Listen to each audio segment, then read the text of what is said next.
एक बेलपत्र, एक धतूरा, एक शमी पत्र और एक सफेद पुष्प, केवल एक सफेद पुष्प, एक आखा चावल का दाना। आखा का मतलब जानते हो? मतलब पूरा सेगा चावल का दाना, एक।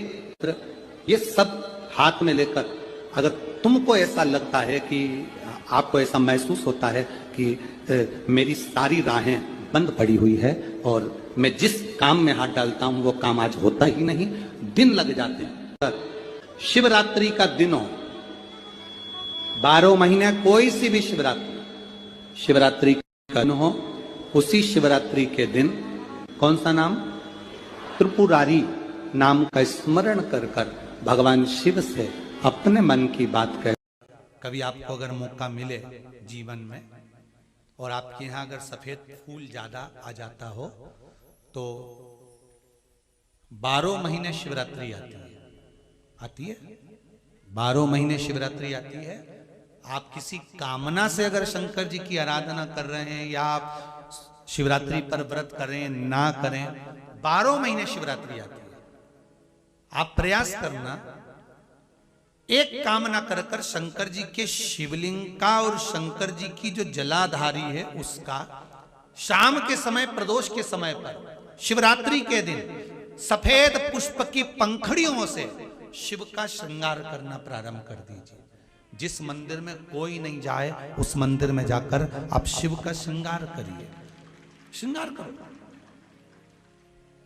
आप दूसरा सोमवार आएगा, दूसरा शिवरात्रि आएगी ना, दूसरी महीने की जब शिवरात्रि आएगी तो आपको मालूम पड़ेगा कि आपने शंकर का जो पुष्प का श्रृंगार करा था, श्वेत पुष्प की पत्तियों का, सफेद फूल की पत्तियों का, कुंदकेश्वर महादेव के नाम से जो श्रृंगार करा था, उसका लाभ क्या हुआ। एक माता ने तो बड़ा सुंदर भाव लिखा है कि हमारे, अब पत्र ढूंढना पड़ेगा, कि हमारे घर के पास में मंदिर था, उस मंदिर का कुछ नाम नहीं था। बहुत दुख हमारे जीवन में बहुत बढ़ गया है। तो शिव पुराण कहती है कभी मौका मिले एक बेलपत्र,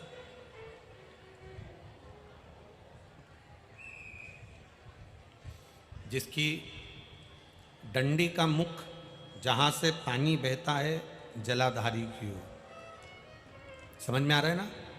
जहां जलाधारी हो और जलाधारी में जहां पानी बह रहा हो, उस पानी बहने वाली जगह पर डंडी का मुख हो, जलाधारी। अब समझ लो थोड़ा सा, जैसे ये गोल जलाधारी है, ये शिवलिंग है, यहाँ अशोक सुंदरी है और यहाँ से पानी बह रहा है। ये डंडी का जो मुख होता है, उस डंडी के मुख को अशोक सुंदरी वाली जगह पर नहीं, बिल्कुल जहां से पानी नीचे बहता है बस वहीं इस डंडी का मुख हो, पत्ती का मुख महादेव की ओर। और एक बेलपत्री जिसकी डंडी आप जब शिव जी को समर्पित करें तो बीच वाली पत्ती का मुख आपकी ओर हो और डंडी का मुख पीछे की ओर, डंडी का मुख पीछे की ओर, पत्ती का मुख आपकी ओर। महाराज, शिव महापुराण की कथा कहती है किसी भी 12 महीने में शिवरात्रि आती है, 12 महीने शिवरात्रि आती है, किसी भी एक शिवरात्रि पर, किसी भी एक शिवरात्रि पर अगर आप भगवान शंकर के मंदिर में जाकर ये 2 बेलपत्री समर्पित कर कर दोनों जगह पर पंचजल, मतलब जो कलश आपके पास में है, पानी का लोटा, जल का पात्र जो आपके पास में है, तो यहाँ जो बेलपत्री आपने इस ओर जल, पानी बह रहा है, इस ओर रखी, यहाँ पर भी 5 बार जल उसी कलश में से, 5 बार जल यहाँ पर, और उसी कलश में से 5 बार जल जो शिवलिंग पर आपने बेलपत्र रखी है, समर्पित करिए वहां पर।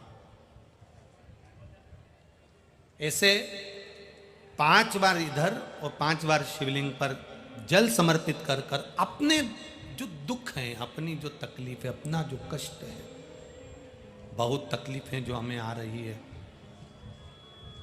बहुत। एलईडी चालू करिए बाबू, एलईडी चालू करिए। एलईडियां चालू करिए।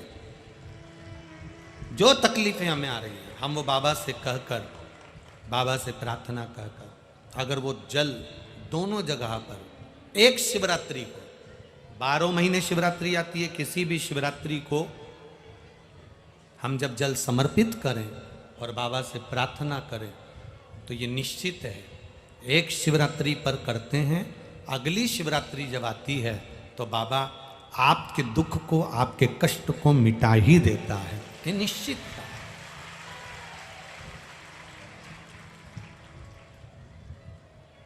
एक बेलपत्र शिवलिंग के ऊपर और एक बेलपत्र बाबा के जलाधारी के सम्मुख। अशोक सुंदर वाली जगह पे नहीं, अशोक सुंदर वाली जगह तो बीच में रह गई, पर थोड़ा आखिरी कोना, आखिरी कोना समर्पण करा।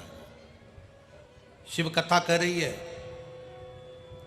मान लो आपका अगर विश्वास दृढ़ है, भरोसा पक्का है, 12 महीने शिवरात्रि आती है, 5 जगह पर चढ़ाई हुई बेलपत्र आप एक वर्ष 12 शिवरात्रि का एक नियम ले लो, 5 जगह पर बेलपत्र समर्पित करना सीख जाओ। ये शिवलिंग, ये जलाधारी, बहुत ध्यान से देखना, ये चरण जहां से जल नीचे गिरता है, गणेश जी का स्थान, कार्तिकेय जी का स्थान, ये हस्तकमल, माता पार्वती जी का हाथ हस्तकमल, शिवलिंग, भगवान शंकर का स्थान। ऊपर से जो एक एक बूंद जल शिवलिंग के ऊपर गिर रहा है, शंकर भगवान की 5 बेटियां, जया, विषहरा, शामरीबारी, दौतली, देव। बीच में जो एक मोटी सी लाइन है वो शंकर भगवान की छोटी लड़की, क्या नाम है? अशोक सुंदरी। ये पूरे शिवलिंग का वर्णन।